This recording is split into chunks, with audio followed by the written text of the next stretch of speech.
دین اسلام ہمہ جہت ہمہ پہلو اور اپنے دامن میں بے شمار لاتعداد وسعت رکھنے والا انتہائی خوبصورت اور بامروت دین ہے۔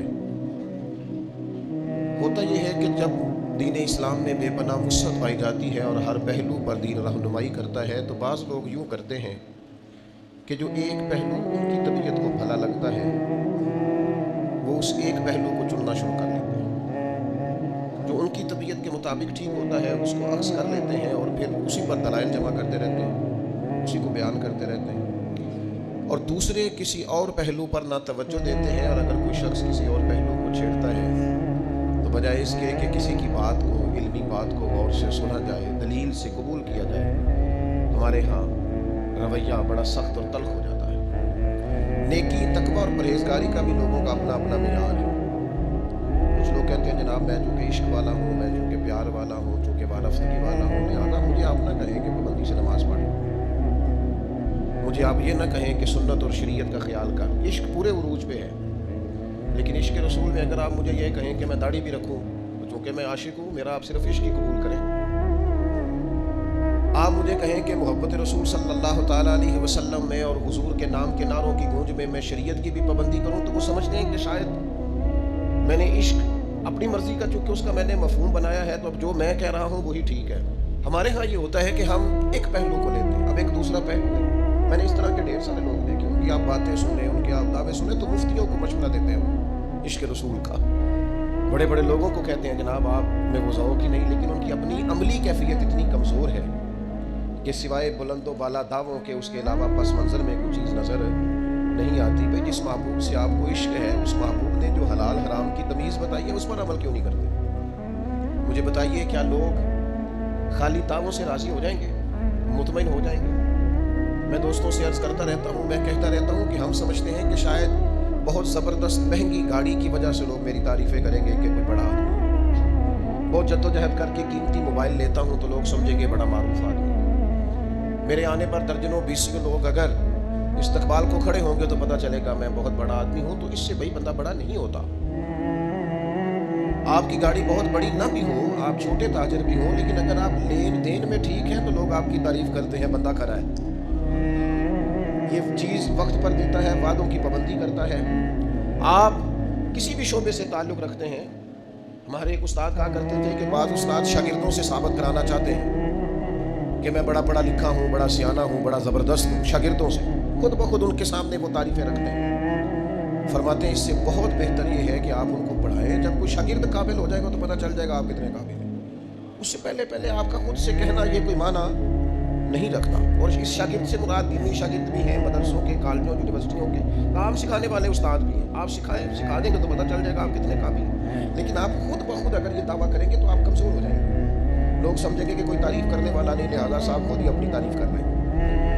تو کچھ لوگ صرف دعویٰ عشق کر کے مضبوط ہو جاتے ہیں، عمل نہیں کرتے، یہ بھی پہلو درست نہیں ہے۔ اور کچھ لوگ ایسے ہیں جو نرا عمل کا دعویٰ کرتے ہیں، وہ کہتے ہیں جناب آپ کیا نرے نعرے لگاتے رہتے ہیں، نماز پابندی سے پڑھیں، عبادت وقت پر کریں، صدقات زکوٰۃ کا خیال کریں، حج عمرہ ٹائم پہ کریں، باقی آپ کن چکروں میں پڑھیں، عشق بھی ہونا چاہیے، پیار بھی ہونا چاہیے، محبت بھی ہونی چاہیے۔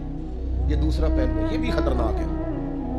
یہ بھی خطرناک ہے کہ آپ کہیں کہ میں نے سیدھی سیدھی نماز پڑھ لی، اب تم مجھے کہو کہ میں غلامی بھی کروں۔ وہ عبداللہ بن ابی سلول سے جب کہا گیا نبی پاک علیہ السلام کی پیروی کرو تو وہ کہنے لگا، منافق تھا، کہنے لگا تم نے ہمیں کہا کلمہ پڑھو ہم نے پڑھا، تم نے کہا نماز پڑھو ہم نے پڑھی، تم نے کہا زکوٰۃ دو ہم نے دی، تم نے کہا حج فرض ہے تو ہم نے کیا، اب تم ہمیں کہتے ہو کہ محمد کی عبادت بھی کریں؟ معاذ اللہ ثم معاذ اللہ۔ اس کو اطاعت کا کہا جا رہا ہے اور وہ معنی کیا بیان کر رہا ہے؟ وہ غالب کہنے لگے محبت کو ظالموں نے عبادت دیا قرار۔ ان سے کہا جا رہا ہے کہ اطاعت کرو، غلامی کرو، کہتے ہیں آپ ہمیں یہ کیا مشورے دے رہے ہیں؟ تو خشک عبادات کے بعض لوگ قائل ہیں، وہ کہتے ہیں ہم سے ادب نہیں ہوتا، ہم سے اکرام نہیں ہوتا، ہم سے کھڑے ہو کے ہاتھ باندھ کے مدینے کی جانب منہ کر کے درود و سلام نہیں ہوتا، ہم سے اگر آپ کہیں کہ یہ ذوق، یہ شوق، یہ وارفتگی یہ بھی پیدا کریں تو یہ نہیں ہم سے ہوتی۔ نماز پڑھ تو رہے ہیں، روزہ رکھ تو رہے ہیں، یاد رکھنا اگر خشک عبادات رہیں گی نا تو بندہ عبادت کر کے تھک جلدی جائے گا، عبادت کرے گا لیکن وہ عبادت اس پر کیف پیدا نہیں کرے گی۔ تقویٰ پرہیزگاری وہ کرے گا صحیح، لیکن وہ اس کے لفظوں جملوں تک تو رہے گا، اس کے منہ میں نہیں اترے گا۔ یہ ساری چیزیں روح میں تب اترتی ہیں جب بندہ جم کے اور ڈٹ کے مدینے والے محبوب سے محبت کرتا ہے صلی اللہ تعالیٰ علیہ وسلم. اور میرے نبی پاک صلی اللہ تعالیٰ علیہ وسلم کی تو ذات ہی ایسی ہے. حضور کو تو اللہ نے بنایا ہی ایسا ہے کہ ان کو چاہا جانے کو دل کرتا ہے, اکرام کرنے کو جی چاہتا ہے. محبوب کریم صلی اللہ تعالیٰ علیہ وسلم نے اپنے غلاموں کو جہاں جہاد کا حکم دیا, عبادات کا حکم دیا, زکوٰۃ کا حکم دیا, وہاں کہیں بڑھ کے صحابہ سمجھ گئے تھے کہ ہمیں حد درجے احترام بھی کرنا ہے مدینے والے محبوب. مجھے دیکھیے نا, دو ہی باتیں ہیں, لفظوں کا چناؤ, انداز تکلم, گفتگو, دو ہی باتیں ہیں. ایک صاحب آتے ہیں, وہ آگے کہتے ہیں جناب یہ میرا نام ہے, یہ میرا کارڈ ہے, اتنے عہدوں پر میں فائز ہوں, فلاں فلاں جگہ سے آیا ہوں, یہ میرا کارڈ اندر بھیج دیں آپ فلاں بزرگ کے پاس, انہوں نے جا کے کہہ دیں کہ فلاں صاحب آئے ہیں. ایک طریقہ یہ بھی ہے کسی سے ملنے کا. تو ظاہر ہے کارڈ دیکھتا ہے بندہ کسی کا تو پریشر میں تو آتا ہی ہے, ہو سکتا ہے وہ کہے فٹافٹ بلاؤ, اتنا بندہ بڑا آدمی ہے, لیٹ ہو جائے گا تو مشکل کھڑی ہو جائے گی. اور ایک صاحب آ کے پوچھتے ہیں کہ ذرا بتانا کہ شیخ مسجد میں کب آتے ہیں. وہ جب تشریف لائیں کہ میرا بھی دل کرتا ہے چند باتیں سنوں, تھوڑی گفتگو کر لوں, کچھ اگر میسر ہو. اب اس طرح کا پیغام جب شیخ کے پاس جاتا ہے تو یقین کریں اس طرح کے لوگوں کو ڈھونڈنے کو دل کرتا ہے. دل کرتا ہے کہ ان کے پاس کچھ وقت بیٹھا جائے, کچھ خیر کی بات ہوگی, سننے سنانے کا, بات کرنے کا کوئی موقع میسر آئے. الفاظ, انداز, اس کے اندر اگر آپ نے ابا جی سے کہہ دیا کہ ابا جی کیا کھانا ہے, کوئی حکم ہے تو بتائیں, پریشانی کس بات کی ہے, پیسے چاہیے تو دے دیتا ہوں, یہ بھی ایک لہجہ ہے. اور ایک لہجہ یہ ہے کہ آپ اپنے والد کی طبیعت سمجھ جائیں, آپ اپنی والدہ کی رضا سمجھ جائیں. آپ دیکھیے قرآن مجید نے ایک اور تقوی کا پہلو بھی, نماز بھی بندے کو متقی بناتی ہے, روزہ بھی کا مقصود بھی تقوی ہے, حج کرنے جاؤ تو بہترین زادرہ تقوی ہے. تمام عبادات سے تقوی کا حصول ہوتا ہے. ایک اور تقوی بھی قرآن نے بیان کیا, ان الذین یغضون اصواتهم عند رسول اللہ. فرمایا بے شک وہ لوگ جو اللہ کے رسول کی بارگاہ میں اپنی آوازوں کو پست رکھتے ہیں, ذرا دھیما بولتے ہیں, کریم کی بارگاہ میں ذرا سلیقے سے بولتے ہیں, ذرا آہستہ آہستہ, اے پائے نظر ہوش میں آ, یہ کوہ نبی ہے, آنکھوں سے بھی چلنا یہاں بے ادبی ہے. اور فاضل بریلوی کہنے لگے یہ ذرا انداز دیکھیے, کہنے لگے حرم کی زمین اور قدم رکھ کے چلنا. آخر آدمی نے پیروں سے چلنا ہوتا ہے نا, فرماتے ہیں حرم کی زمین اور قدم رکھ کے چلنا, ارے سر کا موقع ہے ہو جانے والے. تو حضور یہ تو آپ دوسروں کے لیے کہہ رہے ہیں, تو آپ کا معیار کیا تھا جب حرم گئے تھے حضور کی بارگاہ میں؟ تو فرمانے لگے پیش نظر ہے وہ نو بہار, میرا تو سجدے کو دل ہے بے قرار, روکیے سر کو روکیے, یہی تو امتحان ہے. اور ان کے شہزادے نے بات تھوڑی اور کھول دی. حضور مفتی اعظم فرمانے لگے سنگے در جانا پر کرتا ہوں جبھی سائیں, میں محبوب کی بارگاہ پہ سر جھکاتا ہوں, سنگے در جانا پر کرتا ہوں جبھی سائیں, وہ سجدہ نہ سمجھ ظالم, میں سر دیتا ہوں نذرانہ, میں سر دیتا ہوں نذرانہ. یہ نظر پیش کی ہے حضور کی بارگاہ میں. اور ہمارے ایک ضلع گجرانوالہ کے شاعر تھے, ان کا کلام بھی مجھے بڑا پسند ہے. وہ کہتے ہیں زائر کوے جنا آہستہ چل, وہ مکے مدینے آنے والے, میں کس درد سے بات کروں. وہ ایک بندہ پیچھے کھڑا کے ہوا موبائل دے کے, میں تو چڑھنے لگا ہوں نا موبائلوں سے, ہر جگہ ہی موبائل, یار حد ہو گئی ہے. ہم نے کیا اس کو دین ایمان بنا لیا ہے؟ یعنی مکے مدینے میں حضور کی بارگاہ میں بھی موبائل. ایک صاحب مجھے فون کرتے ہیں, السلام علیکم, میں اس وقت بیٹھا ہوں, لائیو کال کر رہا ہوں, سلام کر لیں. میں نے کہا میرا سلام کہہ دیں اور ذرا سائڈ پہ ہو کے مجھ سے بات کیجیے گا. سائڈ پہ ہو کے اس نے بات کی. میں نے کہا یار تیرا کیا خیال ہے, نبی پاک موبائلوں کے محتاج ہے سلام کے لیے؟ فاضل بریلوی فرماتے ہیں اللہ کی قسم واللہ وہ سن لیں گے اور فریاد کو پہنچیں گے ہم, بس اتنا تو ہو کوئی فریاد کرے دل سے. موبائلوں پہ سلام سناؤ گے حضور کو؟ یہ تمہارا خیال ہے کہ رہتے ہیں فقط مدینے میں, وہ تو رہتے ہیں اپنے عاشقوں کے سینے میں. اس لیے غیر معیاری گفتگو معیاری جگہوں پہ اچھی نہیں لگتی. بات کو سمجھیں. وہ کیا کہتے ہیں؟ کہتے ہیں او حضور کی بارگاہ کی زیارت کرنے والے, زائر کوہ جنا آہستہ چل. بس اگر تجھے سمجھ آ رہا ہے نا, وہ دیکھ آیا ہے کہاں, وہ تو دیکھ آیا ہے کہاں. یہ کبھی تجھے سمجھ آ جانا کہ تو اس وقت کھڑا کہاں ہے, جگہ کون سی ہے, مقام کون سا ہے, جس کی قسمیں اللہ نے قرآن مجید میں بیان فرمائی ہے. لا اقسم بہذا البلد وانت حل بہذا البلد والتین والزیتون وطور سینین وہذا البلد الامین. تجھے پتہ ہے تو کہاں کھڑا ہے؟ زائر کوہ جنا آہستہ چل, وہ دیکھ تو آیا ہے کہاں, آہستہ چل. حاضری میں ہے ملک 70,000 قدسیوں کے درمیان, آہستہ چل. 70,000 فرشتوں کے بیچ حاضری ہے, ذرا ہولے ہولے چل. حاضری میں ہے ملک 70,000, ان قدسیوں کے درمیان آہستہ چل. فرمایا ان الذین یغضون اصواتهم عند رسول اللہ, بے شک وہ لوگ جو اپنی آوازیں رسول پاک کی بارگاہ میں پست رکھتے ہیں. یا اللہ یہ کون ہے؟ فرمایا اولئک الذین امتحن اللہ قلوبهم للتقوی, یہ وہ لوگ ہیں جن کے دلوں کو اللہ نے تقوی کے لیے پرکھ لیا ہے. کچھ تو ظاہری طور پر عبادات کے تک متقی ہوتے ہیں نا, فرمایا یہ جو میرے نبی کی تعظیم کرتے ہیں, آوازیں پست رکھتے ہیں, ان کے دل متقی پرہیزگار ہیں. متقی لوگ ہیں جو آوازیں پست رکھتے ہیں. اولئک الذین امتحن اللہ قلوبهم للتقوی, ان کے دلوں کو اللہ نے تقوی کے لیے چن لیا ہے. جسے دل کا تقوی چاہیے وہ حضور کی تعظیم کرے, جو چاہتا ہے باطن کا پرہیزگار ہو, روح کا نیک ہو, بارگاہ محبوب کریم علیہ السلام کا بادب ہو. بہت بڑا انعام ہے کہ رب فرما رہا ہے ان کے دل تقوی کے لیے چن لیے, یہ بڑا انعام ہے. لیکن آگے فرمایا لہم مغفرہ, ان کے لیے بخشش ہے, واجر عظیم, اور جب رب اجر عطا کرے گا تو پھر بھی اللہ بڑا ہی عظیم اجر عطا فرمائے گا. تقوی بھی بڑی نعمت ہے, پر دوسرے اجر کا اعلان کیا, فرمایا بخش دیے جائیں گے اگر کوئی خطائیں ہوئی ایسے لوگوں کی. لہم مغفرۃ واجر عظیم, اگر ان کے ذمے کچھ غلطیاں ہوں گی تو اللہ معاف کر دے گا, اور اس پر بھی اجر یہ ملے گا کہ اللہ تعالیٰ انہیں بہت اجر عظیم عطا فرمائے گا. اپنی مزاج کو نا جی ذوق والا کرنا. کچھ لوگ ہوتے ہیں جو ذوق والے نہیں ہوتے, کیف والے نہیں ہوتے, سرور والے نہیں ہوتے, تو بیچارے نا خشک سے, ناراض سے, ہر بات میں الجھے سے, ذرا سی بات میں خفا سے. ہم ہر وقت اپنے حقوق کی جنگ لڑ رہے ہیں. میرے ساتھ ٹھیک نہیں ہو رہا, میرے ساتھ انصاف ہونا چاہیے, مجھے قدر نہیں مل رہی, میری عزت نہیں ہو رہی, میرا اکرام نہیں ہو رہا, میرے ساتھ پیار نہیں ہو رہا, میرے اوپر شفقت نہیں ہو رہی. والدین نے بھی توجہ کم کی, استاد بھی سخت مل گئے.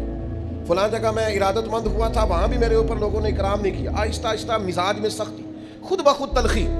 بعض لوگوں کا لہجہ ذوق والا ہوتا ہے. وہ کسی درویش نے کہا تھا کہ ان کی ادائیں ایسی ہوتی ہیں کہ پیار آ جاتا ہے. ان کا انداز یہ, ذرا بخاری شریف دیکھیے نا, حضرت عبداللہ ابن عباس رضی اللہ تعالیٰ عنہ, یہ نبی کریم علیہ السلام کے چچا زاد ہیں. فرماتے ہیں میں نے ایک دن ارادہ کیا, اپنی خالہ حضرت میمونہ رضی اللہ تعالیٰ عنہ جو ام المومنین ہے, حضور کی اہلیہ, میں نے سوچا کہ جس رات سرکار ان کے گھر میں آرام فرما ہوں گے, میں رات وہاں گزاروں گا اور حضور کے ساتھ رات عبادت کروں گا. عمر کتنی ہے بھلا, 10 یا 12 سال. اے ویکھو نا, اے جے عشق لگا سی کھیڈا کھیڈ دی. یہ ہے جو پیر حیدر شاہ صاحب نے کہا تھا کہ عشق لگا سی 10-12 سال. میں ان کے گھر میں, کہتے ہیں میں رات چلا گیا, مجھے پتا چلا آج سرکار وہاں آرام فرما ہوں گے, اور میں نے رات وہاں قیام کیا. فرماتے ہیں رات کا کچھ حصہ گزرا تو محبوب اٹھے, اور حضور کی زبان پر لفظ یہ تھا کہ لوگ بھی سو گئے, ستارے بھی چھپ گئے, پر حی و قیوم رب بیدار ہے.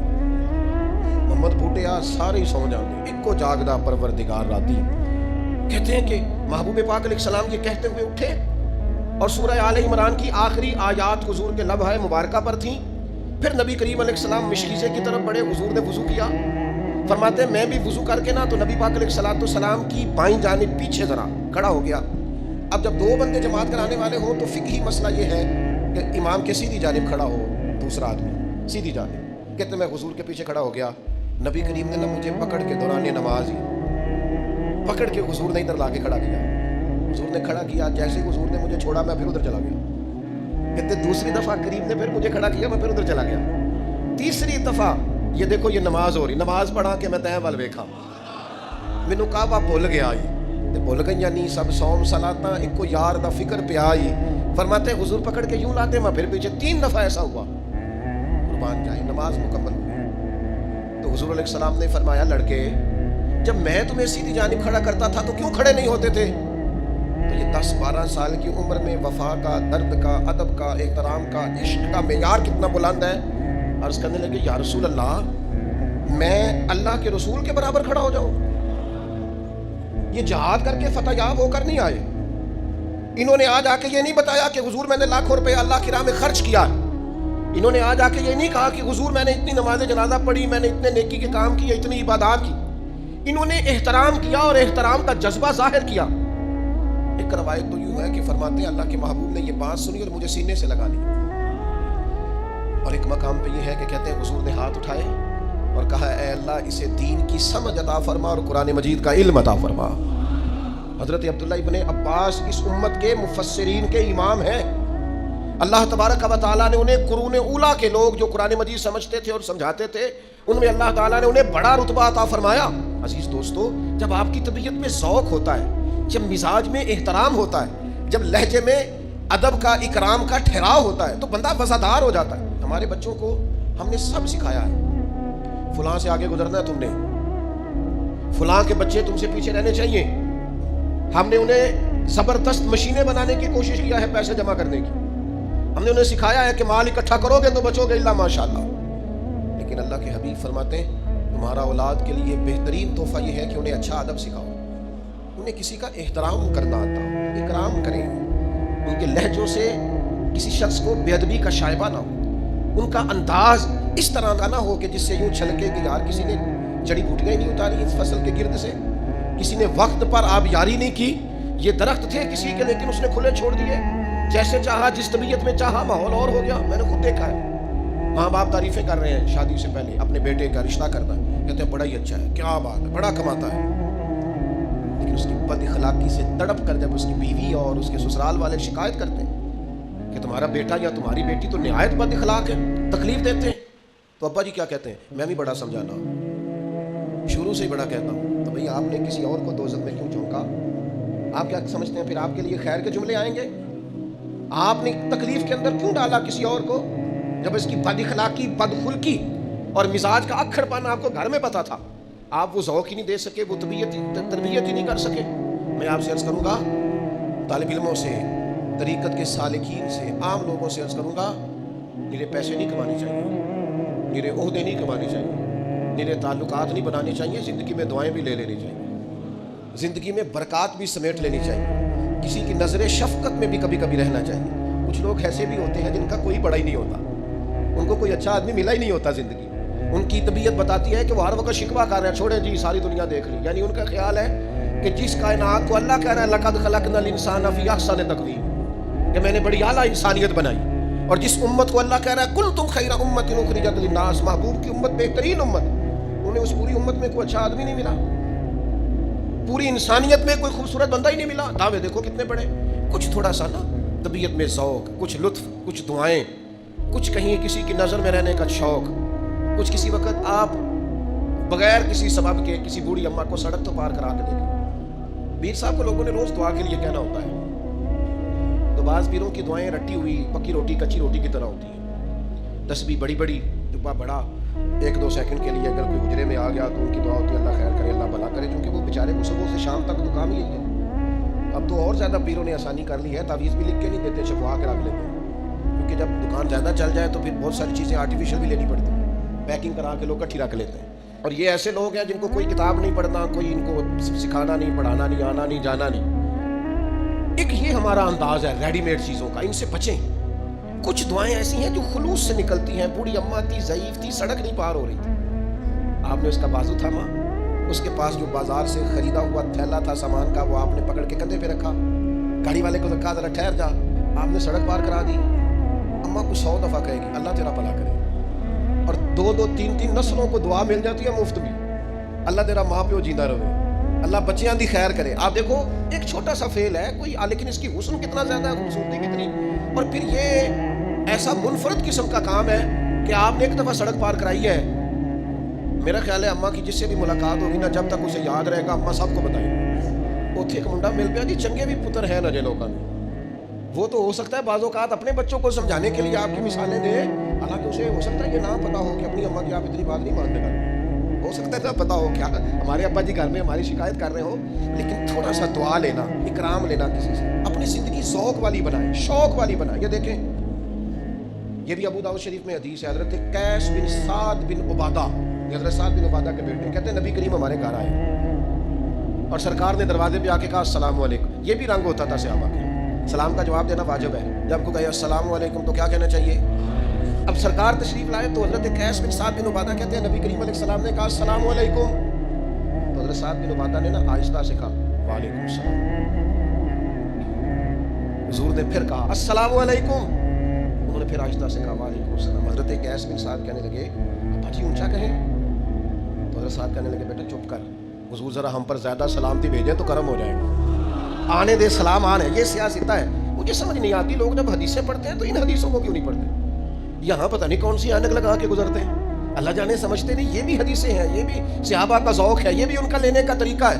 نبی کریم علیہ السلام نے تیسری مرتبہ کہا السلام علیکم، حضرت سعد بن عبادہ نے پھر آہستہ سے کہا وعلیکم السلام۔ اب اصول یہ ہے کہ 3 دفعہ سلام کرو، دستک دو، کوئی جواب نہ دے تو لوٹ جاؤ۔ حضور لوٹنے لگے، حضرت سعد بن عبادہ اٹھ کے دوڑے، عرض کی حضور معاف کر دیجیے گا، 3 دفعہ ہی سن لیا تھا، 3 دفعہ جان بوجھ کے آہستہ بولے تھے۔ حضور دل کرتا تھا کہ کبھی سلامتیاں زیادہ مل جائے نا آپ کی زبان نور سے، کبھی زیادہ۔ حضور راضی ہوئے، خوش ہوئے یہ بات سن کر، کہتے ہیں محبوب کو لائے میرے والد، اور پھر خود آگے بڑھ کے صابن پیش کر کے اس زمانے کے مطابق حضور کے، چونکہ سرکار کا طریقہ تھا ہاتھ دھو کے کھانا کھانا، وہ پیش کیا، پھر کھانا کھلایا محبوب کو۔ کہتے ہیں پھر نبی پاک علیہ السلام کو نا ایک بڑی خوبصورت بنی ہوئی چادر دی تحفے میں، سرکار نے وہ چادر لے کے اوڑھ لی، پھر ایک گدھا دراز گوشت شریف اوپر چادر ڈال کے تحفے میں پیش کیا۔ پیار کیا نا، محبت کی نا، ذوق بنایا نا۔ کیا کہتے ہیں خواجہ غلام فرید، ایک باری لانگا تو میری جان دے۔ حضور کبھی ایک دفعہ نظر کرم تو فرمائے، کبھی آئے تو صحیح، کریم آئے نا، ذوق پیش کیا نا، جو بن سکتا تھا خدمت کی۔ تو ان کا وہ بے لوث انداز اور وہ عقیدت کا وہ رنگ اور لہجے اور آنکھوں کے اندر وہ محبت کا خاص نقطہ عروج، کہتے ہیں کہا نہیں ہم نے، عرض نہیں کی، خود بخود حضور کے ہاتھ اٹھے اور محبوب نے دعا کیا دی، کہا اے اللہ سعد بن عبادہ کی اولاد کو برکت عطا فرما۔ حضرات صحابہ کرام فرماتے ہیں نبی کریم علیہ السلام جب کسی کو دعا دیا کرتے تھے تو اس دعا کا اثر ہم اس شخص کی نسلوں میں بھی محسوس کیا کرتے تھے، نسل در نسل اس کا اثر جاتا۔ یہ کیا ہے؟ یہ ایک ذوق ہے، یہ کیا ہے؟ یہ ایک محبت ہے، یہ کیا ہے؟ یہ وارفتگی ہے کہ آپ کی طبیعت میں، آپ کے لہجے میں۔ یار ذرا دیکھو کیسی سادی سی بات ہے، حضرت سیدنا ابو ایوب انصاری رضی اللہ تعالیٰ عنہ، خیبر کی جب جنگ ہو رہی تھی تو اللہ کے حبیب خیمے میں تشریف فرما تھے، تو نبی کریم علیہ السلام نے نا اچانک کسی کے قدموں کی آہٹ سنی، آواز سنی، تو سرکار نے فرمایا کون ہے باہر؟ تو باہر سے عرض کی حضور میں ابو ایوب انصاری ہوں۔ تو حضور نے فرمایا کیا ہوا؟ عرض کی حضور جنگ کا ماحول ہے، دشمنوں کا علاقہ ہے، گھرے ہوئے ہیں مخالفین میں، یا رسول اللہ مجھے اچانک خیال آیا کوئی بد باطن اپنی بد باطنی کا اظہار نہ کرے، کہیں کوئی آپ کو تکلیف دینے نہ آ جائے، اس لیے حضور جب سے شام ڈھلی ہے میں تلوار لیے آپ کے خیمے کا پہرا دے رہا ہوں۔ کہا نہیں کسی نے ڈیوٹی نہیں لگائی، کسی نے کھڑا نہیں کیا، کسی نے ذمے نہیں لگایا۔ فرماتے ہیں یا رسول اللہ میں نا خود بخود تلوار لیے آپ کے خیمے کی حفاظت کے لیے کھڑا ہوں تاکہ کوئی ظالم آ نہ جائے۔ آج لوگوں کو یہ بھی اعتراض ہوتا ہے فلاں پیر صاحب نے گن مین رکھے ہوئے ہیں، تو بھائی صحابہ اگر حضور کے پہرے کے لیے تلواریں لے آتے ہیں تو اگر کسی شخص کو واقعی کوئی مسئلہ ہو تو اس کے لیے یہ رکھنا ناجائز نہیں ہوتا۔ فرمایا میں نے سوچا کوئی تکلیف نہ دے دے، تکلیف نہ پہنچا دے۔ حضرت ابو ایوب انصاری سے حضور نے سوال کیا، انہوں نے جواب دیا، لیکن چونکہ اس میں ذوق بڑا تھا، ان کی نیت کے اندر، ان کے ارادے کے اندر خلوص بڑا تھا۔ اب حضور کیا فرماتے ہیں؟ نبی کریم علیہ السلام فرمانے لگے اے اللہ تو بھی جناب ابو ایوب انصاری کی اسی طرح حفاظت فرما جس طرح رات بھر وہ میری حفاظت کرتے رہے۔ یہ دعا لے لی ہے، یہ انہوں نے دعا حاصل کر لی ہے، یہ انہوں نے رنگ ایسا بنایا ہے کہ قریب نے کرم کر کے دعا دے دی۔ ہم نا بڑے تیز ہیں، ہمیں لوگوں کو باتوں سے گھیرنے میں ذوق زیادہ آتا ہے، ہم لفظوں سے لوگوں کو قریب کرنا چاہتے ہیں، ہم سمجھتے ہیں ہمارے جملے بڑے رہ گئے، بڑے بڑے سیانے لوگ کچھ نہیں حاصل کر سکے۔ اقبال بول کے کہنے لگے بجھی عشق کی آگ اندھیر ہے، یہ مسلمان نہیں، یہ خاک کا ڈھیر ہے۔ جب اس کے اندر عشق ہی نہیں ہے تو یہ ایک ڈھیر تو ہو سکتا ہے، اس نے بہت ساری چیزیں جمع کر لی لیکن ڈھیر تو ہو سکتا ہے، لیکن اب یہ مسلمان والی کیفیات، وہ یار نماز روزہ حج زکوٰۃ یہ ضروری چیزیں ہیں، لیکن ان کے اندر جب آپ ذوق پیدا نہیں کرتے، درد پیدا نہیں کرتے، شوق پیدا نہیں کرتے، حضور کی غلامی کی لذت اس کے اندر آپ شامل نہیں کرتے، کھجور اور میدے کا حلوہ بنا کر حضرت عثمان غنی نے بھیجا، کیا مثلاً کیا کتنا کو مہنگا حلوہ بنتا ہے یار آج، یا کیا عرب کے اندر کھجور عام تھی؟ یہ ذرا انداز دیکھیے، کھجور اور میدے کا حلوہ بنا کر البدایہ و نہایہ نے لکھا ہے حضرت عثمان غنی نے وہ حلوہ تیار کر کے نا، تو پتہ کیا آج حضور کہاں تشریف فرمائے؟ تو ام المومنین حضرت ام سلمہ رضی اللہ تعالیٰ عنہ کے کاشانہ نور پر حضور کرم فرماتے۔ حضرت عثمان غنی نے وہ حلوہ پیش کیا، گھر میں بھیج دیا، محبوب تشریف لائے تو گھر والوں نے حلوہ پیش کیا، حضور نے فرمایا کہاں سے آیا ہے؟ عرض کی حضور عثمان غنی نے بھیجا ہے۔ آپ ذرا یہ انداز دیکھیے اور جملوں کا چناؤ دیکھیے، ایک حلوہ ہی آیا نا اور دیا حضور کو ہے، سرکار تناول فرما کے کہتے کہاں سے آیا؟ یا رسول اللہ عثمان غنی نے بھیجا ہے، تو حضور نے ہاتھ اٹھائے اور یہ دعا کا انداز دیکھیے، کہا اللہ عثمان تجھے راضی کرنا چاہتا ہے تو ہو جانا راضی عثمان غنی۔ اللہ پاک حضور کو بھیج رہے ہیں اور حضور فرما رہے ہیں اے اللہ عثمان تجھے راضی کرنا چاہتا ہے۔ اللہ پاک حضور بخدا خدا کا یہی ہے دار۔ فاضل بریلوی کہتے ہیں بخدا خدا کا یہی ہے در، نہیں اور کوئی مفر مکر، جو وہاں سے ہو یہیں آ کے ہو، جو یہاں نہیں تو وہاں نہیں۔ فرمایا اللہ تجھے راضی کرنا چاہتا ہے تو ہو جانا عثمان سے راضی۔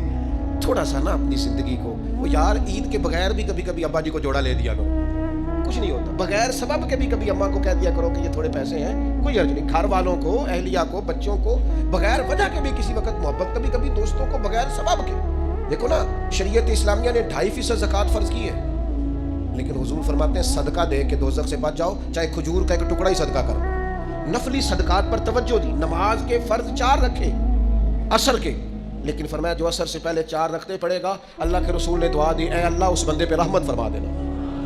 یہ جو آپ کا ذوق ہے، آج لوگ پتہ کیا کر رہے ہیں، میں بڑی غور سے، فکر سے، تدبر سے آپ کو کہہ رہا ہوں، خدا را میرا درد سمجھنا، لوگ ہم سے ہمارا ذوق چھیننا چاہتے ہیں۔ نبی پاک کی غلامی اور عشق کا جو ذائقہ سینہ بسینہ ہمارے بزرگوں نے ہمیں دیا ہے نا، وہ ذوق ہم سے، لوگ ہمیں کہتے ہیں سیدھی سیدھی نمازیں، روزے، حج، زکاتیں کرو اور بغیر دعاؤں کے نمازیں پڑھ کے دوڑ جاؤ، تمہیں کوئی ضرورت نہیں۔ پہلے کہتے تھے اولیاء اللہ اور انبیاء سے نہیں مانگنا، اب کہتے ہیں اللہ سے بھی نہ مانگو، نکل جاؤ نماز پڑھ۔ اس خشکی سے اپنے آپ کو بچانا، یہ آہستہ آہستہ جب طبیعتوں میں پیوست ہو جائے گی تو پھر یاد رکھنا عبادات کا ذوق لے جائے گی۔ میں نے قرآن مجید پڑھ کے عرض کیا ہے کہ اللہ فرماتے ہیں جو صرف آوازیں پس ان الذین یغضون اصواتهم عند رسول اللہ، جو صرف میرے نبی کی بارگاہ میں آوازیں نیچی رکھے نا، اولئک الذین امتحن اللہ قلوبهم للتقوی، یہ تو دلوں کے پرہیزگار ہیں، ان کے دلوں کو پرکھ لیا ہے اللہ نے تقوی کے لیے۔